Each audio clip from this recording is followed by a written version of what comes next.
Levítico capítulo 6. Levítico 6, lá no início lá da Bíblia. O verso 8 diz assim: O Senhor disse a Moisés: Dê este mandamento a Arão e aos seus filhos. Esta é a regulamentação acerca do holocausto. Ele terá que ficar queimando até amanhã sobre as brasas do altar, onde o fogo terá que ser mantido aceso. O sacerdote vestirá suas roupas de linhos e os calções de linho por baixo. Retirará as cinzas do holocausto que o fogo consumiu no altar e as colocará ao lado do altar. Depois trocará de roupa e levará as cinzas para fora do acampamento, a um lugar cerimonialmente puro. Verso 12: Mantenham-se aceso o fogo no altar, não deve ser apagado. Toda manhã o sacerdote acrescentará lenha, arrumará o holocausto sobre o fogo e queimará sobre ele a gordura das ofertas de comunhão. Mantenha-se o fogo continuamente aceso no altar, não deve ser apagado. Amém? Eu queria que você olhasse para quem está ao seu lado assim e perguntasse assim, o que nos fez esfriar?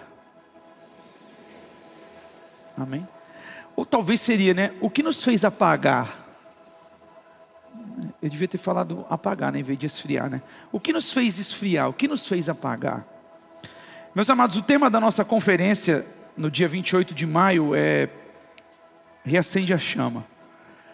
E na vigília, não essa que passou, na vigília de abril, Deus deu esse tema para a pastora na hora da vigília, e a gente vem orando por ela já há uns dias, e passamos para a nossa equipe de liderança, passamos já para a intercessão, já passamos para o pessoal do louvor, para a gente se mover em torno disso, voluntariado, todo mundo já está num propósito acerca disso, e provavelmente nesse mês de maio você vai ouvir a gente falar alguns dias aqui sobre esse assunto, A Nasci Conference tem o tema de Reacende a Chama, e para a gente entender por que precisa reacender a chama, é porque por algum motivo a gente deixou apagar ou esfriar ela. Talvez o melhor tema seria o que nos fez apagar, e não esfriar, mas tá bom. Já era madrugada quando Deus me deu o texto, e eu já estava, acho que passo para lá de Bagdá, e tá bom, vai esse tema mesmo. Mas deixa eu te falar uma coisa, que eu quero que você entenda. O livro de Levítico, muitas vezes, é visto como um texto denso e distante da realidade do crente do Novo Testamento. Na verdade, quando nós olhamos para Levítico, ele é um livro de profundas verdades espirituais e um tesouro que precisamos ler com atenção para absorvermos o que ele está dizendo. Levítico é um manual divino da santidade, da adoração e da comunhão. Os levitas deveriam estudar o livro de Levítico para entender sobre a adoração contínua. Nele, Deus revela a sua santidade, estabelece o caminho pelo qual o povo pecador poderia se aproximar dele.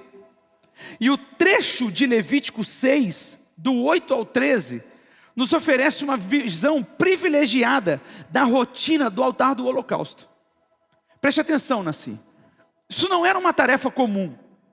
Era um serviço de importância e de contínua, que continham algumas lições duradouras sobre a natureza da verdadeira adoração, a constância na devoção e a perfeição do sacrifício que um dia seria oferecido de uma vez por todas pelo nosso Senhor Jesus, que Ele foi o Cordeiro Santo que tirou o pecado do mundo. Então, quando nós analisamos as instruções que contém no livro de Levítico, é mais do que um exercício histórico, é desvendar princípios eternos que devem moldar a vida de todo aquele que pela graça se tornou o que vai dizer em 1 Pedro capítulo 2, sacerdócio real. Então, quando nós falamos em altar, muitas vezes nós não imaginamos o que realmente era, porque a nossa concepção de altar é isso aqui, é isso aqui. Mas o altar na Bíblia não é isso. Altar nas Escrituras era que alguém ia ser imolado e algum sacrifício ia acontecer. E se nós formos olhar hoje, tem gente que já não quer mais sacrificar para estar aqui em cima. Quer viver a vida de qualquer jeito, e eu já estou pregando.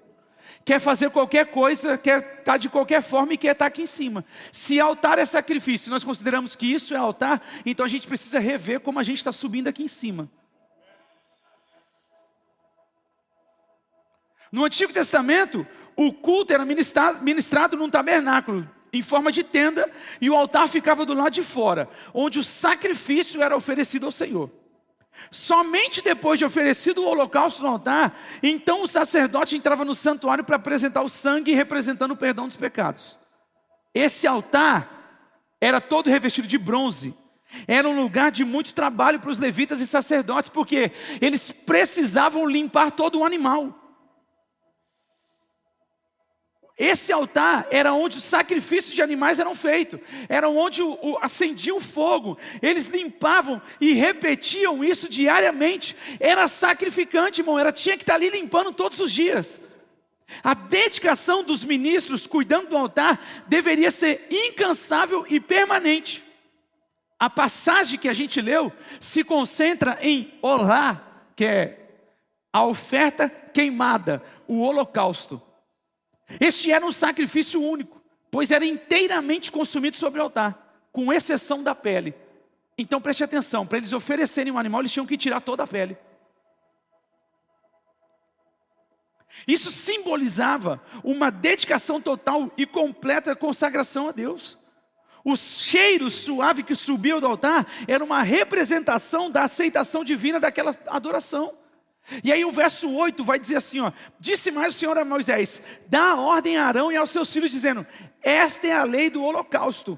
O holocausto ficará sobre a lareira do altar toda a noite até pela manhã, e o fogo do altar arderá nele.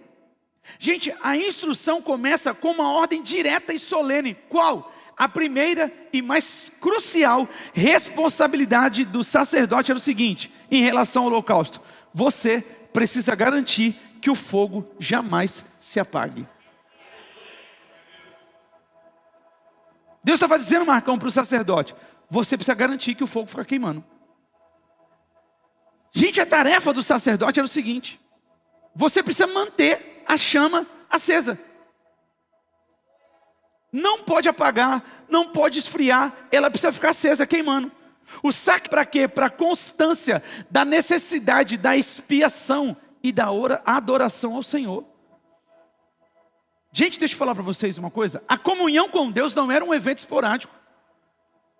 Não é o domingo que faz você ter comunhão com Deus, é todos os dias. Ele está dizendo, é um estado contínuo. Até porque se eu vim aqui domingo e acender o altar, amanhã já apagou. Uma vez, irmãos, meu cunhado estava em casa e ele falou: vamos fazer uma costela na churrasqueira. Cunhado, falei: bora, vamos fazer não sei o quê. Aí ele falou: as mulheres querem ir não sei aonde, passear, a gente vai gastar umas 3, 4 horas para a gente ir lá e voltar. A gente põe lenha na churrasqueira, põe a costela no alto, deixa aí queimando, quando a gente voltar está pronto. Não, irmão, você põe lenha, na hora que pega para valer, mas depois apaga. Quando nós voltamos, irmão, a costela estava fria, Wallace, e dura, porque o fogo não deu conta. A gente não deu conta de olhar. A gente foi negligente. A costela que era para ser na brasa teve que ir para a panela de pressão. E deu certo, a mesma coisa. O fim dela foi o mesmo. Com a saladinha.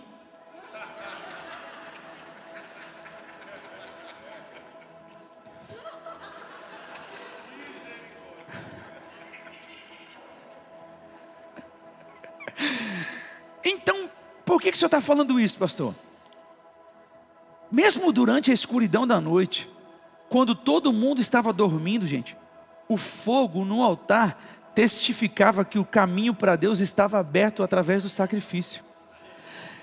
Quando alguém levantava de madrugada e olhava em direção ao templo, a fumaça estava saindo lá, eles falavam: ó, o altar ainda está queimando. Aí a Bíblia vai continuar dizendo, e o texto diz assim: o sacerdote vestia sua veste de linho, os calções de linho sobre a pele nua, e levantava a cinza quando o fogo houver consumido o holocausto sobre o altar e para junto do altar, depois despirar suas vestes para outras vestes, e levará a cinza para fora do arraial, um lugar limpo. Aqui fala a quantidade de serviço que é destacada pelos detalhes. Primeiro ele fala assim, para oferecer um sacrifício você vai ter que vestir uma veste sagrada. Para lidar com as coisas do altar, mesmo as cinzas, o sacerdote precisava usar vestes sagradas de linho fino. O linho simbolizava pureza e justiça. Isso nos ensina que toda aproximação de Deus e todo serviço a Ele deve ser feito com um coração puro e uma atitude de reverência. Não há espaço para casualidade na presença de um Deus tão santo, gente. Uma segunda coisa, ele fala sobre, você vai entrar, vai separar as cinzas, vai sair, vai trocar de roupa.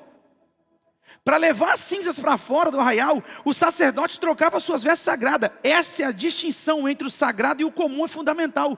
Gente, o que era usado na presença imediata de Deus no tabernáculo, não deveria ser misturado com atividade cotidiana fora dele.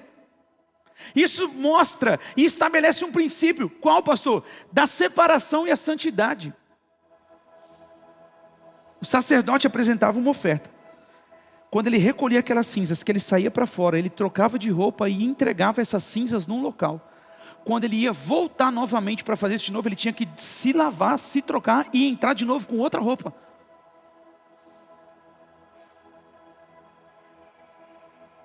Olha o cuidado que eles tinham com a cinza. Aí ele começa dizendo o seguinte, sobre o destino das cinzas. As cinzas, o resíduo do sacrifício consumado, gente, não era descartado de qualquer maneira. Elas eram levadas em um lugar limpo. O que isso quer dizer, pastor? O que isso está mostrando para mim e para você? Olha o respeito que eles tinham pelo sacrifício que era apresentado no altar. As cinzas eram um testemunho visível de um sacrifício que foi oferecido e aceito. E que o pecado foi julgado por aquilo, foi perdoado. Tipologicamente, isso mostra para mim e para você em Hebreus 13:11, que Cristo sofreu fora da porta, tornando o lugar de morte sagrado, embora sendo opróbrio. O que o senhor está falando, pastor? Jesus precisou sair da cidade e dirigir-se ao Gólgota, ao Monte das Caveiras, para ser sacrificado. Ele tinha que chegar a um lugar para oferecer o sacrifício. Então há uma verdade aqui, há algumas coisas aqui.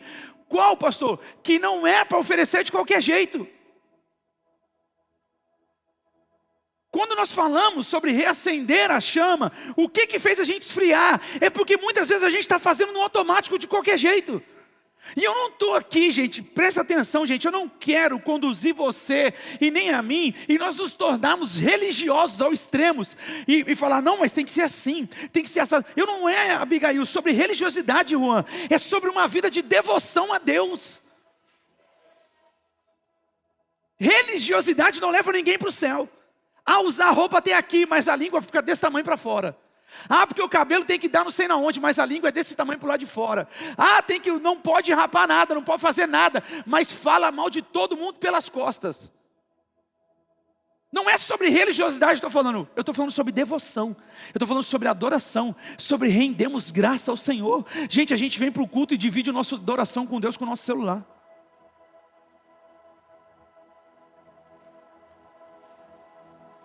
E aí ele continua falando, o fogo, pois sobre o altar arderá nele, não se apagará, mas o sacerdote acenderá a lenha nele a cada manhã, e sobre ele porá em ordem o holocausto, e sobre ele queimará a gordura das ofertas pacíficas. O fogo arderá continuamente sobre o altar e não se apagará. Percebe que o mandamento ele é enfático e repetido. O fogo arderá continuamente sobre o altar e não se apagará. Há uma repetição sublinhada aqui e uma importância vital dessa ordem. Qual é, pastor? A responsabilidade sacerdotal era ativa e diária. Todas as manhãs, os sacerdotes tinham 3 principais tarefas. Qual eram, pastor? Manter a chama acesa. Ele tinha que acender a lenha, Acender a lenha fala para a gente sobre uma devoção que exige combustível. Gente, o fogo não manteria-se por si só. Ele tinha que colocar. Uma segunda coisa, ele tinha que pôr em ordem o holocausto.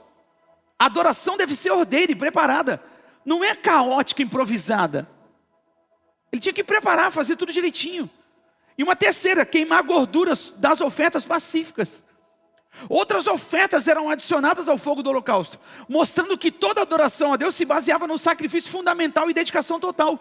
Gente, a ausência do fogo no altar significaria a interrupção da comunhão, o fechamento do caminho para Deus e o fracasso de uma nação e da sua adoração.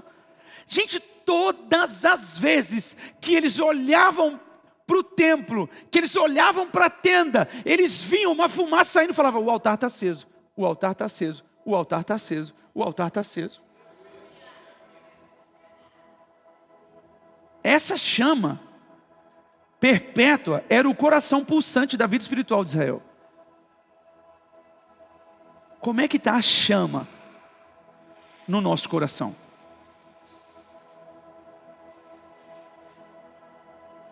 Como é que está a chama dentro de nós?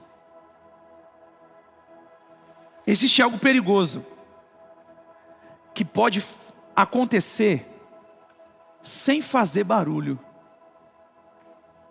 O que é, pastor? Existe algo perigoso que pode acontecer com a gente sem fazer barulho. Sabe o que é, gente? A gente esfriar por dentro. Ninguém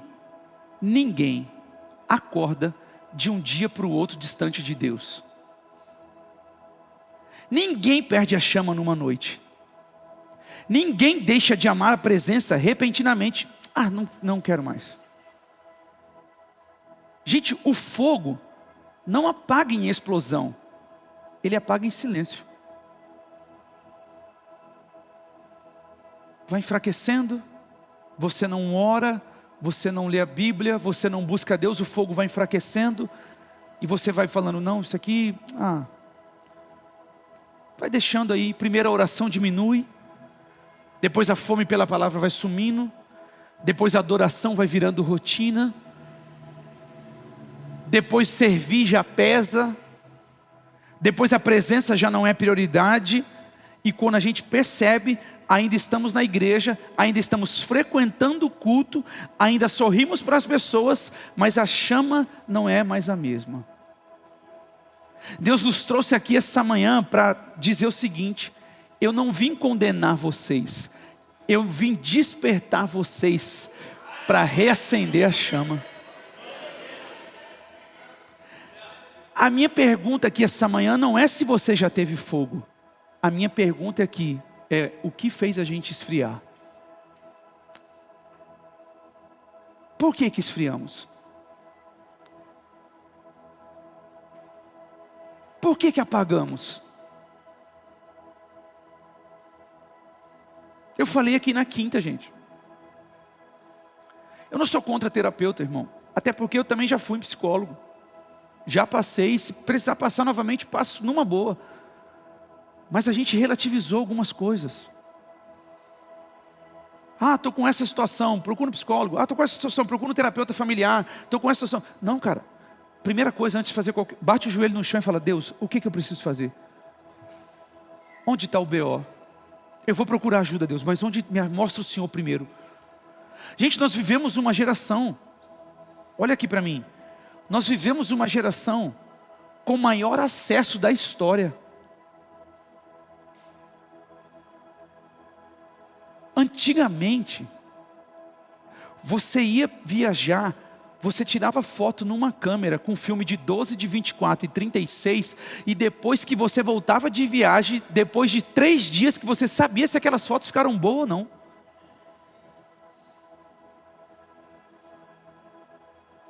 Hoje a pessoa está viajando e ela coloca no Instagram lá: Brasil X hora, não sei na onde tal hora. Você fala: meu Deus, coisa horrível. Só que a gente vive uma das gerações com o maior acesso da história e ao mesmo tempo uma das mais vazias espiritualmente. Gente, nós nunca tivemos tantas Bíblias disponíveis. Teve uma vez que eu falei para o pastor Ney, falei, pastor, o professor do seminário falou para a gente preparar um sermão, a gente tem que ter 30 versões da Bíblia. Ele falou, Ivan, você tem que ler 30 vezes o texto. Não é para ler 30 versões, é para Deus falar contigo o que tem que pregar. Nós nunca tivemos tanta Bíblia disponível, você já percebeu? Gente, antigamente nós só tínhamos uma Bíblia, que era João Ferreira de Almeida, que você lia, você falava, e dá-los vos eis, e vos fazeis, e vos leveis, você falava, onde que eu tenho que ir? Era assim ou não era, gente? Hoje você tem NVI, NVT, NTLH, Almeida Revista Atualizada, Almeida Revista Fiel, NAA, nova versão Almeida Traduzida. Você tem uma versão, um monte de coisa. O menino falava assim, pegar os instrumentos de corda, com corda, sem corda, para dar corda. Hoje a NTLH fala assim, pega a guitarra e toca a guitarra. Você já fala, já sei que é a guitarra. Percebe? Tem tanta Bíblia disponível. Gente, tem tanto sermão online. Você levanta de manhã chateado com a sua cunhada, você coloca no YouTube, minha cunhada me ofendeu, aparece lá um pastor pregando, a cunhada que ofendeu a outra. Você fala, essa palavra vai falar comigo. É assim ou não é, gente? Você quer ver um assunto, você quer ver alguém falando sobre arrebatamento, sobre a segunda vinda, sobre pré-milanismo, pré-aceitação, pré-não sei quem, pré-não sei para onde, pré-não sei o que lá, inferno, céu. Você fala assim, vou procurar um podcast de alguém que fala sobre isso. Tem podcast cristão, gente, a dar com pau. De todos os assuntos. Antigamente, a gente ia numa gravação de um CD, de um DVD, lembra? E escutava lá. Preciso de ti. Você falava, meu Deus, que música. Quando é que sai mesmo o DVD? Daqui 6 meses. Você ficava 6 meses só com o vídeo que você fazia naquela câmera Sony tua. Hoje a gente tem tanta plataforma de áudio. Você escuta louvor do jeito que você quer, da forma que você quer. É pagode. É axé, é funk, é sem funk, é rock and roll, forró, pisadinha, gospel. Você fala, meu Deus do céu, é tanta coisa. Até a irmã lá que faleceu de avião tem gospel, a canção dela, né, Marcão? Gente, você tem de todo jeito. Gente, é tanto curso bíblico. Aprenda a ler a Bíblia, aprenda a ler o hebraico, aprenda a ser o hebraico, aprenda a ler não sei o quê. É tanto pregador na rede social, mas mesmo com tudo isso, tem muita gente fria, que esfriou, que apagou. Por quê, pastor? Porque informação não substitui intimidade. Conhecer o conteúdo não é o mesmo que conhecer o dono do conteúdo, que é Deus. Saber, ter informação não é o mesmo que entra no teu quarto, fecha a tua porta, e aquele que vem em secreto, que ouve em secreto, te recompensará, Bruno, publicamente. E eu não sou contra informação, irmão, eu amo a informação, eu amo tecnologia. Gente, se tem alguém apaixonado por tecnologia, sou eu.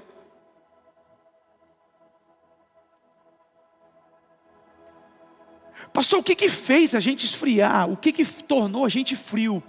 Primeira coisa, preste atenção. Antigamente, nós esperávamos para ouvir uma palavra. Gente, tinha gente que esperava o culto de domingo a semana inteira. Ele saía do culto cantando a semana inteira. Fiquei uma palavra de domingo para mim sair transformado. É louvor, mas quando eu me transformei no louvor. Irmão, quem? A gente esperava a semana inteira para ouvir uma palavra no domingo. A gente esperava um pregador vir de uma cidade. Lembra? Fulano morreu e Deus ressuscitou ele. Você falava, cara, não é possível. Irmão, teve uma vez que a gente estava em Bilac lá, e o pastor Francisco trouxe um pastor que orava e caía pó de ouro do céu.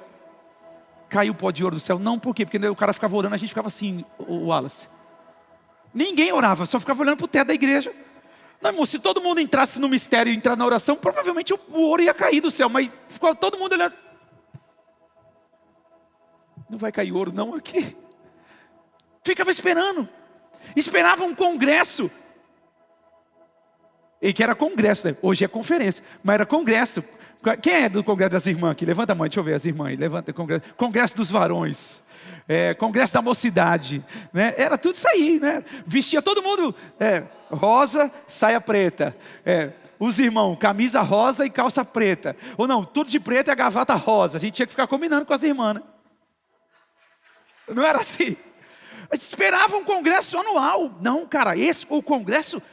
não, o acampamento de carnaval, lembra de acampamento de carnaval? Quem é daqui de acampamento de carnaval? Eu também era, ia para o acampamento, falava, não, na igreja, carnaval, nós vamos para o acampamento. 3, 4 dias sem dormir, passando pasta de dente no outro, era uma confusão, não era? Esperava a música tocar para gravar na fita cassete, esperava um CD de louvor sair novo, esperava alguém emprestar uma mensagem gravada para você ouvir. Quando nós chegávamos no culto, gente, tinha fome, tinha vontade de ouvir. A gente falava, cara, o que vai sair do altar hoje? O que vou pregar? O que Deus vai falar com a gente hoje? Hoje, gente, nós temos milhares de mensagens em segundos. Nós pulamos um vídeo atrás do outro em 15 segundos, 15 segundos, 10 segundos a gente vai pulando. A gente ouve 30 segundos, não gostamos, a gente troca. Faltava sede, antes faltava acesso, mas a gente tinha sede pela palavra. Hoje sobra acesso e a gente não tem mais profundidade, não tem mais sede, não tem mais vontade de receber. E a gente foi apagando. A gente esperava ansiosamente para saber o que a gente ia ouvir. Segunda coisa, o que fez a gente esfriar? Antigamente, nós líamos o que tinha. A gente lia o que tinha. Gente, tinha pessoas que só tinham um acesso a uma Bíblia em casa. Era o que ele lia. Não tinha aplicativo. Não tinha comparação de versão instantânea. Não tinha busca por palavras-chave. Não tinha o dicionário Strong que a gente usa para pregar. Então a pessoa lia aquele capítulo inteiro, meditava, decorava o texto, carregava o versículo no coração. Gente, eu não sou contra a tecnologia. Eu estou pregando com um tablet, tem meu telefone aqui. Eu não sou contra a tecnologia. Mas isso aqui não é Bíblia, isso aqui é Bíblia. Isso aqui é um celular que contém a Bíblia. Mas isso aqui é um tablet que contém a Bíblia. Irmão, meu tablet não tem jogo, meu tablet não tem aplicativo, meu tablet tem versões de Bíblia e coisas das minhas mensagens. A única que pega meu tablet é a Laura, porque ela fala, pai, deixa eu ver o YouTube. Eu falo, você sabe que o tablet não é para isso. Não tem outra coisa. Mas isso é um iPad, isso não é uma Bíblia. A Bíblia é isso aqui. E eu não sou contra, irmão. Vocês vão ver que tem dia que eu vou subir só com ele, tem dia que eu vou trazer a Bíblia. Porque a gente precisa entender que a nosso baluarte é as Escrituras. Nós temos dezenas de versões no celular. Mas qual foi a última versão que você leu inteira?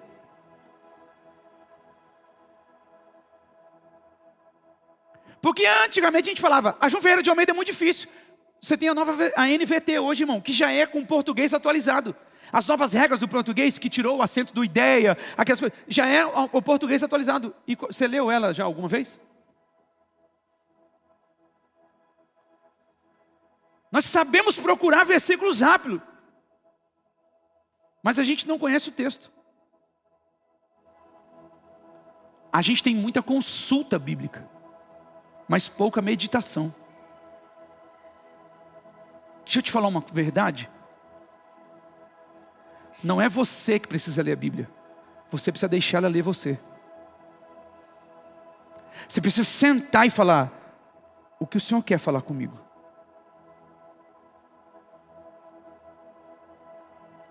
A Bíblia não contém a palavra de Deus, ela é a palavra de Deus. A Bíblia é a voz de Deus. Pastor, eu quero ouvir Deus falar comigo numa profecia. Abra o livro. Rompa os selos. Digno de abrir o livro é Ele. Abra o livro dele. e peça para Ele falar com você. E eu não estou falando, irmão, para você falar, Senhor, fala comigo. Ixi, caiu no tempo de Malaquias para Mateus, Deus está em silêncio. Não é isso.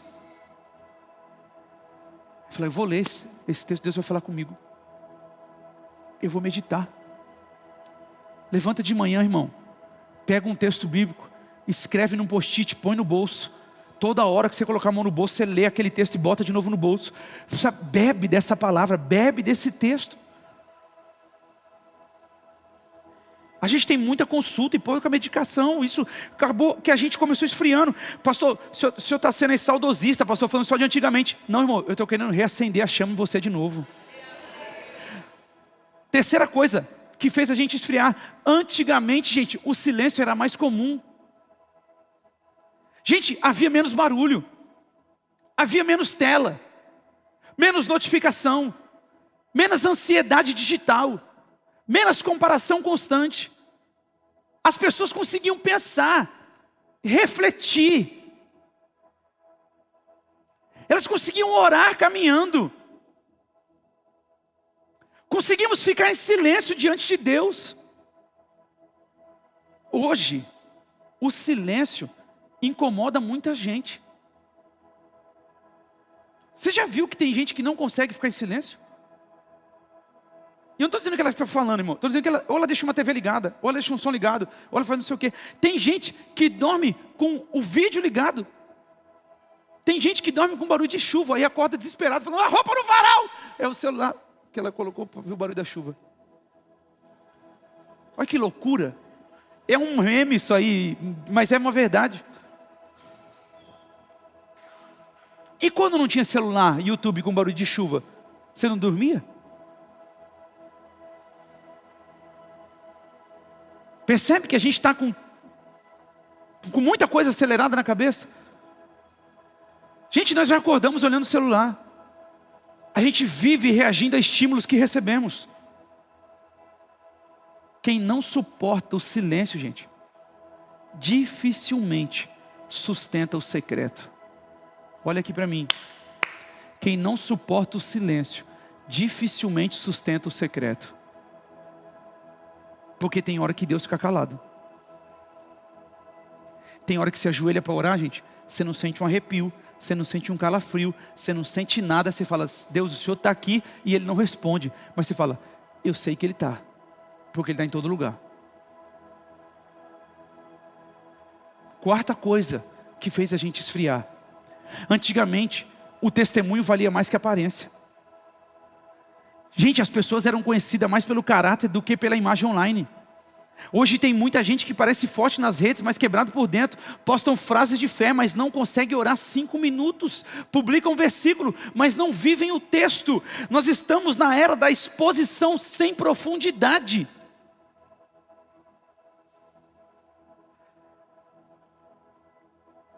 O testemunho valia mais que a aparência.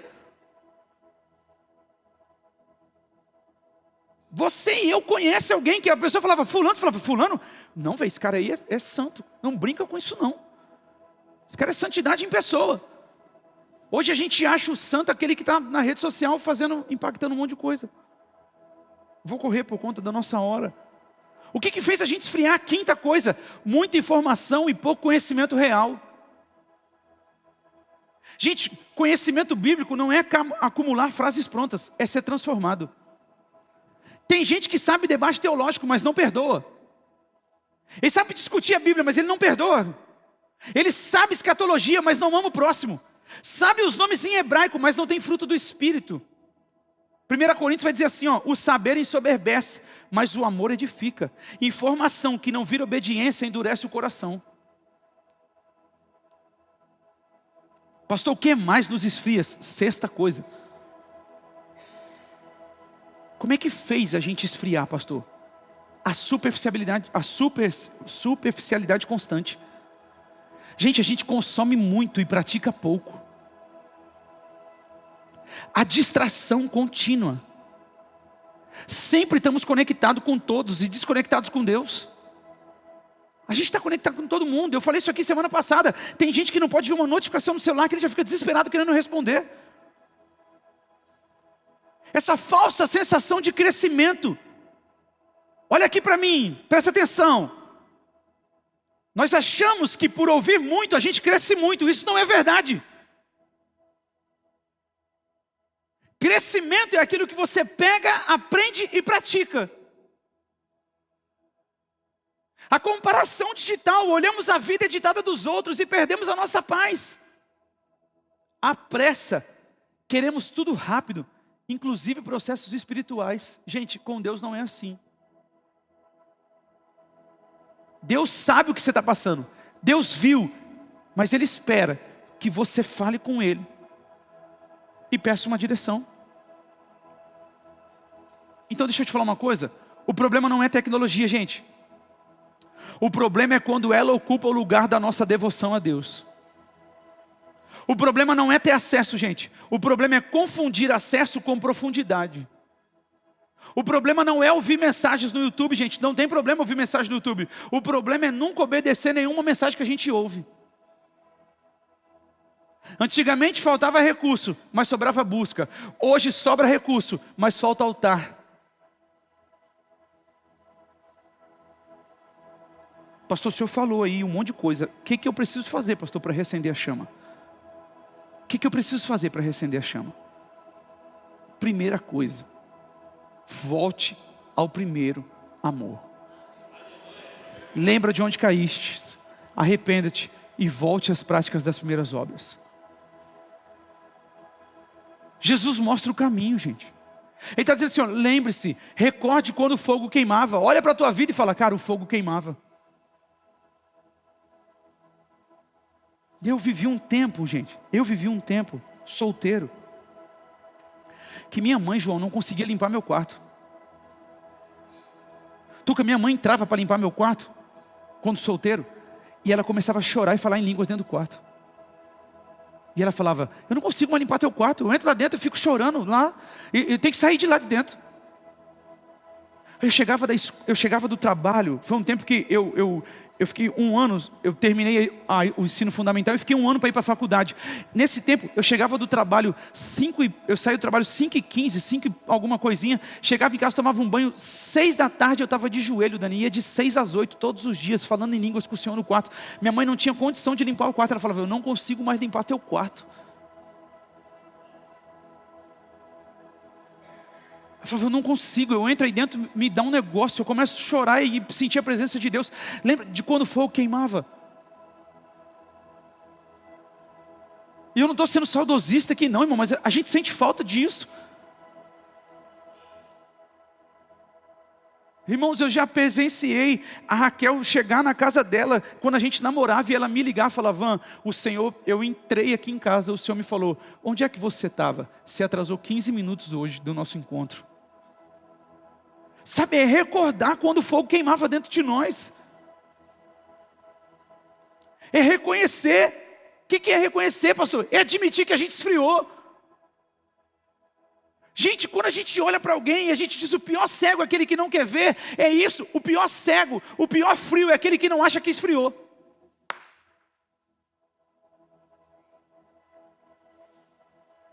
Retorne, volte para a oração simples. Volte para a Bíblia aberta, volte para as lágrimas sinceras, volte para o secreto. Retorne, faça o caminho de volta. 4ª coisa, permita a cura, busque ajuda. Permita ser curado. 5º e último ponto, proteja a chama. Gente, nem toda companhia alimenta fogo. Olha para mim aqui. Nem toda companhia alimenta fogo. Nem todo ambiente mantém o altar aceso. Eu concluo. O fogo não apagou totalmente, gente. O fogo não apagou totalmente. Se você ainda sente sede, é porque ainda tem brasa acesa aí dentro aí ainda. E a brasa, com o sopro certo, vira incêndio. Naqueles incêndios que teve no ano passado, irmão. Eu conversei com um cara da agricultura e ele falou, o problema não é a gente conter o fogo. O problema é a gente conter as faíscas. Porque ele falou, você está passando com um trator aqui, gradeando a terra para o fogo que está vindo de lá não passar para o lado de lá. Vem um caminhão jogando água aqui para ajudar a gente a fazer isso. Mas o vento faz uma faísca levantar desse lado e toca essa faísca por 150 metros, 200 metros, essa faísca cai em outro lugar, ela seca, acende lá de novo. Você está roçando aqui e lá já começou pegando de novo. E ele disse assim, se tem uma faísca, pega fogo de novo.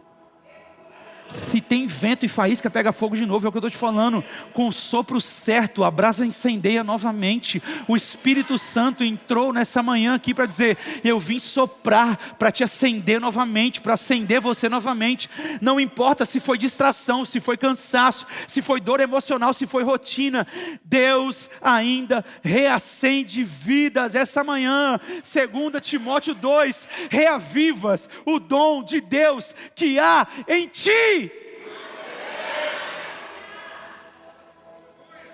Fica de pé em nome de Jesus, vem, Biga.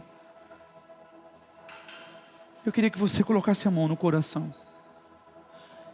Eu queria que você falasse para Deus o que fez você esfriar. Eu queria que você falasse para Deus.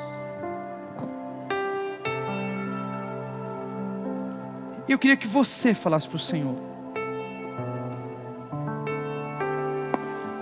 Você melhor do que eu sabe onde foi que esfriou.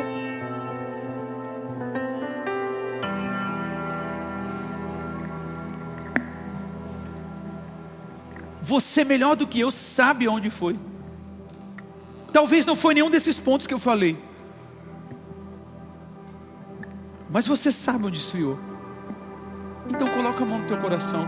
Fecha os teus olhos. Canta, filha, por favor. Fecha os seus olhos.